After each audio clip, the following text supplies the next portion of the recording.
अब हम लोग बात करने वाले हैं डे 5 का, जिसमें कि प्राचीन भारत की वीक नंबर 3 है हड़प्पा सभ्यता। तो हड़प्पा सभ्यता की बात करें तो भारतीय पुरातत्व के जनक अलेक्जेंडर कनिंघम थे। तो भारतीय पुरातत्व के जो महानिदेशक थे जॉन मार्शल थे। उन्होंने 1921 में दयाराम साहनी के नेतृत्व में हड़प्पा का तथा 1922 में राखालदास बनर्जी के नेतृत्व में मोहनजोदड़ो का उत्खनन कराया। तो हड़प्पा सभ्यता का नाम किसने दिया? तो नाम तो जॉन मार्शल ने दिया, क्योंकि जॉन मार्शल महान निदेशक थे, डायरेक्टर जनरल थे। जनक भले ही अलेक्जेंडर थे, कनिंघम थे, लेकिन महानिदेशक जॉन मार्शल थे। तो हड़प्पा सभ्यता के प्रमुख स्थल को जो जो स्थान मिला है उसकी बात करें तो पहली बात करें तो सिंध यानी कि पाकिस्तान के सिंध में 2 जगह मिला है, मोहनजोदड़ो और चंद्रहुदड़ो। फिर पंजाब जो पाकिस्तान में वहाँ पे हड़प्पा मिला है, और बलूचिस्तान जो पाकिस्तान में वहाँ पे सुत्कागेंडू जगह मिला है। और भारत में स्थल की बात करें तो भारत में गुजरात में मिला है जो लोथल है, धौलावीरा है। राजस्थान में कालीबंगा है। महाराष्ट्र में दैमाबाद है। उत्तर प्रदेश में आलमगीरपुर है। हरियाणा में बनावली है। और पंजाब में रोपर है। जम्मू कश्मीर में मांडा है। तो ये सब भारत में मिले जगह है। हड़प्पा सभ्यता की चौहद्दी की बात करें तो उत्तर में हो गया मांडा, दक्षिण में दैमाबाद, पूर्व में आलमगीरपुर यूपी में, और पश्चिम में सुत्कागेंडो। हड़प्पा सभ्यता के बारे में क्वेश्चन, तो हड़प्पा सभ्यता का कौन सा स्थल गुजरात में नहीं है? तो गुजरात में आलमगीरपुर नहीं है, यूपी में है। हड़प्पा सभ्यता का कौन सा स्थल बिहार में स्थित है? तो बिहार में कोई नहीं है। हड़प्पा सभ्यता का कौन सा स्थल पाकिस्तान में नहीं है? तो रंगपुर पाकिस्तान में नहीं है। सुत्कादो है, चंद्र है, रहमान डेरी है। और अब मैप में देख लेते हैं कि कौन कौन सा जगह का लोकेशन कहाँ कहाँ पे है, तो देख रहे हैं मैप। उसके बाद बात करें तो फिर हड़प्पा सभ्यता का जो जगह है किस नदी के किनारे है, क्योंकि ये नदी घाटी सभ्यता थी। तो हड़प्पा जो है ये रावी नदी के किनारे है, और मोहनजोदड़ो जो है सिंधु नदी के किनारे है। फिर रोपर रोपर जो है सतलज नदी के किनारे है। फिर चंदुदुरु जो है सिंधु नदी के किनारे है।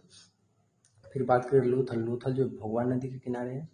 कालीबंगा जो है, लोथ है तो भोगवे न करवा, कालीबंगा जो घग्गर नदी के किनारे है। उसके बाद बात करें तो मांडा, मांडा चेनाब के किनारे है। आलमगीरपुर में हिंडन नदी के किनारे है। धौलावीरा जो है मंसर और मनहर के किनारे है। दैमाबाद जो है प्रवरा नदी के किनारे। इम्पोर्टेंट है दैमाबाद और लोथल, दैमाबाद प्रवरा नदी। हड़प्पा सभ्यता के उत्खनन से जो प्राप्त सामग्री है उसके बारे में बात करें तो हड़प्पा में मिला है मातृ देवी की मूर्ति। और मातृ देवी जो 6 के कतार में 2 अंडाकार लगाई हुई थी, कांसा के दर्पण में देखती थी और इक्का गाड़ी चलाती थी। फिर बात करें मोहनजोदड़ो में, तो मोहनजोदड़ो सिंधी भाषा का शब्द है जिसका अर्थ होता है मृतकों का टीला। तो यहाँ से मिले हैं कांसे की नर्तकी स्नान की, उसके बाद सूती का वस्त्र पहनी, फिर पशुपति शिव की पूजा की, तब जाके अन्न ग्रहण की, फिर जाके नरक काल में मृत्यु हो गई। ये हो गया डे 5। फिर बात करते हैं चनहुदरो जगह की। तो चनहुदरो में ज़्यादातर कारखाना था, जैसे कि गुड़िया बनाने के कारखाना हो गया, सौंदर्य प्रशासन, सुंदरता के प्रसाधन की वस्तु हो गया, वक्राकार ईंट हो गया, बिल्ली और कुत्ता के पद चिन्ह मिला है। फिर बात करें लोथल की, तो लोथल इम्पोर्टेंट है, यह हड़प्पा सभ्यता का बंदरगाह था, यानी कि पतन था, डॉकयार्ड था लोथल। यहाँ के हाथी दांत के स्केल मिला है। युगल युगल सावधान मिला है। अग्निकुंड मिला है। घोड़ा के अवशेष मिला है। घोड़ा नहीं था लेकिन घोड़ा के अवशेष मिला है, हो सकता है कोई विदेशी लेके आया होगा।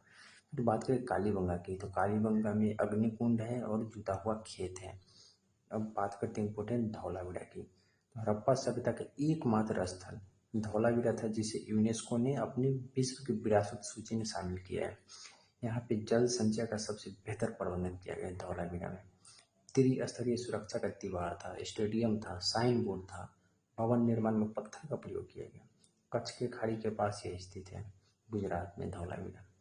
फिर क्वेश्चन है कि निम्नलिखित सामग्री हड़प्पा किस स्थान से प्राप्त होता है? मातृ देवी हड़प्पा से, घोड़ा के अवशेष लोथल, सुरकोटता गुजरात से, पशुपति शिव मोहनजोदड़ो से, अग्निकुंड लोथल कालीबंगा, युगल सावधान लोथल से, बंदरगाह लोथल से। हड़प्पा सभ्यता की विशेषता देखें तो हड़प्पा सभ्यता जो एक नगरीय सभ्यता थी, नगर थी, सिटी थी। हड़प्पा सभ्यता कांस्य युगीन सभ्यता थी और इसे आदि ऐतिहासिक में रखते हैं। फिर बात करें शहर की, तो हड़प्पा सभ्यता का नगर जो है दो भागों में विभाजित था। पूर्वी टीला निचला क्षेत्र था जिसमें आवासीय क्षेत्र था, और पश्चिमी टीला जो था दुर्ग या गढ़ी था जो ऊंचे टीले पर बने थे, और इसमें संभवतः शासक वर्ग रहते थे। सड़क कच्ची थी और एक दूसरे को समकोण पे काटती थी। सड़क के दोनों ओर नाली बने हुए थे। हड़प्पा सभ्यता के सामाजिक जीवन की बात करें तो यह मातृसत्तात्मक समाज थे और सूती वस्त्र एवं ऊनी वस्त्र का प्रयोग करते थे।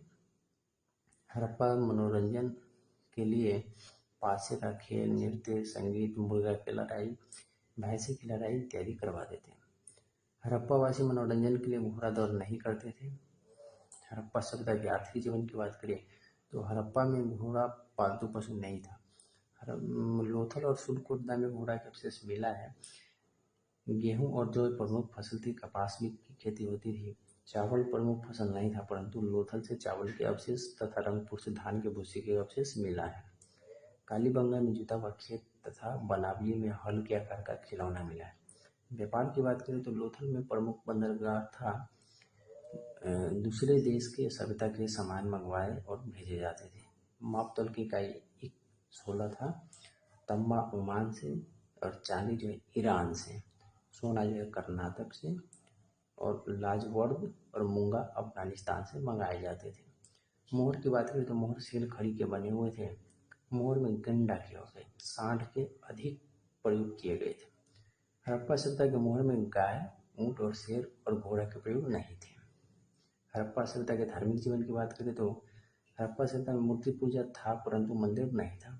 मातृ देवी तथा पशुपति शिव की पूजा की जाती थी। बड़ी संख्या में तावीज का मिलना यह दर्शाता है कि हड़प्पावासी तंत्र मंत्र जादू टोना में विश्वास करते।